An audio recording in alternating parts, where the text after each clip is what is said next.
Hi, my name is Stephanie, and today I want to talk to you about being an autistic Christian. Now, I really wasn't sure which channel to put this on because it's kind of a crossover of two different ones, but I decided I would put it here. I think that a lot of Christians and the church's view of disability is negative. We tend to want everyone to be healed and whole and skipping around in our perfect bodies, blessed and wonderful. Do people get healed? Absolutely. The thing is, what if someone doesn't? What if someone stays blind or still has a disability? Does that mean they didn't have enough faith? I don't think so. Sure, there are some cases where people kind of wanted to stay where they were and didn't think it was possible, and they kind of blocked their own healing and stuff like that, but I don't think that's always the case, nor do I even think it's normally the case. Then there are people like Fanny Crosby. She was a woman who wrote countless hymns, a very powerful poet and hymn writer who was blinded as a child by a doctor's malpractice, and she never regained her sight. Does that mean that she was somehow less than? Did God not still use her?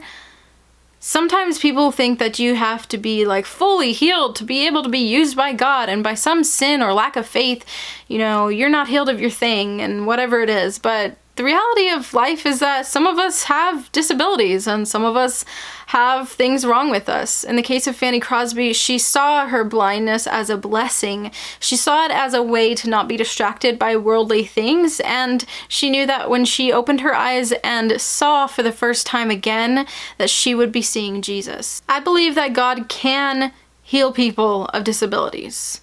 I believe that it's 100% possible, but I also believe that it's 100% possible that God uses our disabilities in a way to glorify Him.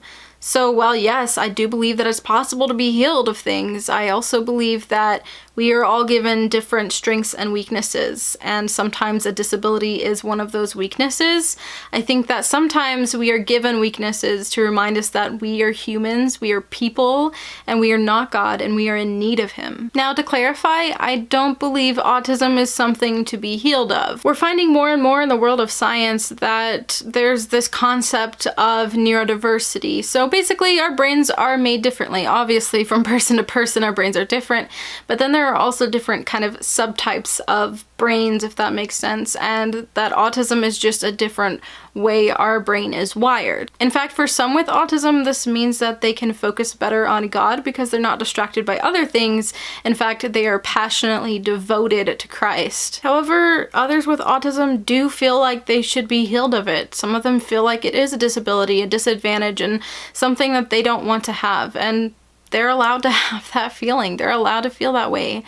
But even then, even if it is a disadvantage, a disability, and something that you can be healed of, I still see that God uses people regardless of their physical and mental states. Someone with a disability can still be used by God and be in right standing with Him. The thing is, some people view autism as a disadvantage and even as an attack of the devil. I in fact know some people that before their diagnosis thought that they were just under spiritual attack.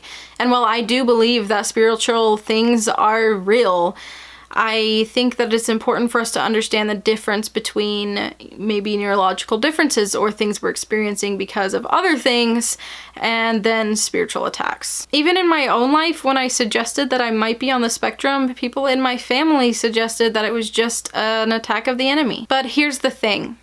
Autism is not of the devil. It is not an attack of the enemy. It is a beautiful part of me that God has created with special and unique talents and gifts. However, those unique, special things come at a price, and for me, that happens in social situations and in overwhelm. As an example, I can hear more than most people can. However, that also means that I tend to get overwhelmed by sounds a lot faster than other people. Our God is a creator with amazing designs, and many autistic people are capable of unbelievable talent and gifts and being able to create things and see things that other people can't. Or they're able to tune in to the world around them or tune into certain things that other people aren't really capable of. I believe this is how God has created us. He gave other people social abilities, and He gave us these kinds of abilities.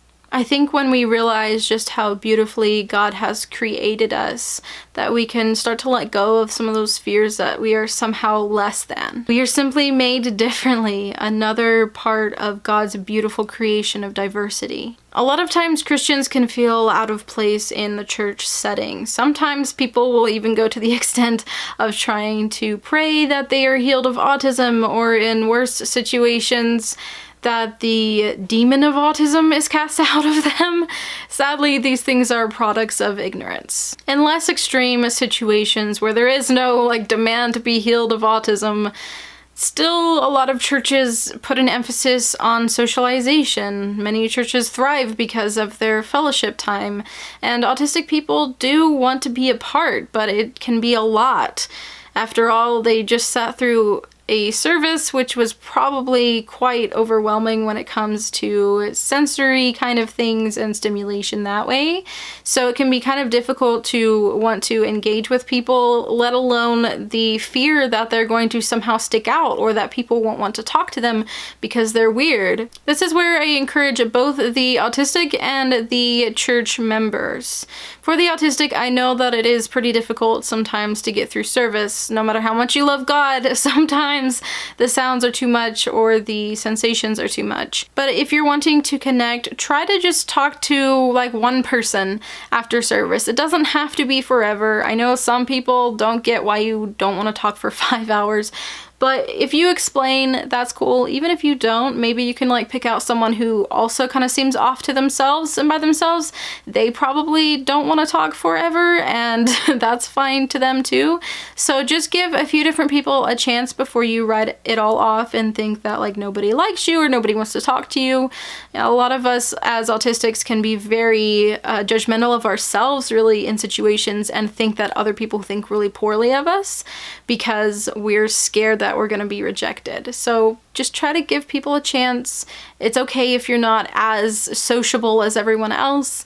And, obviously it's up to you if you want to disclose autism or not, but some people might be a little more understanding if you get close enough to them. Some people won't understand because people are people, but just give it a try. Don't write everyone off without trying. To the church members, please try to be open to new people.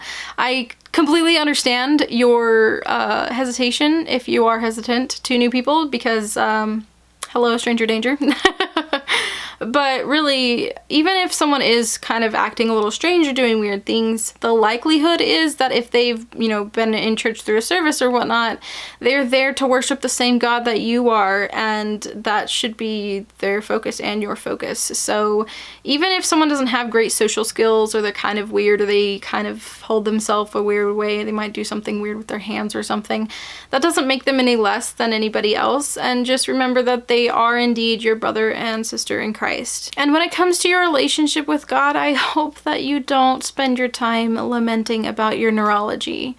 Sure, you struggle with things that other people don't, but sometimes as autistics, I think that we find our struggles so unique that it seems like we have this thing way worse than everyone else. And I just don't think that's the case. I think that everybody has, their strengths and their weaknesses, like I've said before, and things that they struggle with and things that are more natural to them. Sure, social interaction might be more natural to them, but there's probably something that's easy and second nature to you that is difficult for them. So just remember that we're just made differently, and that's okay. I was initially cautioned against sharing my autism diagnosis with church people. Sometimes people can hold very outdated thoughts and views on things, but guess what?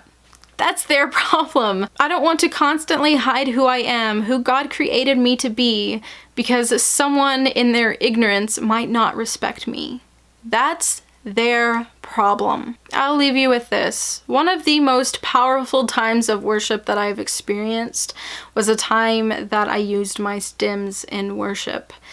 There are times when you feel the presence of God so strong and in such a mighty way that you just can't contain it.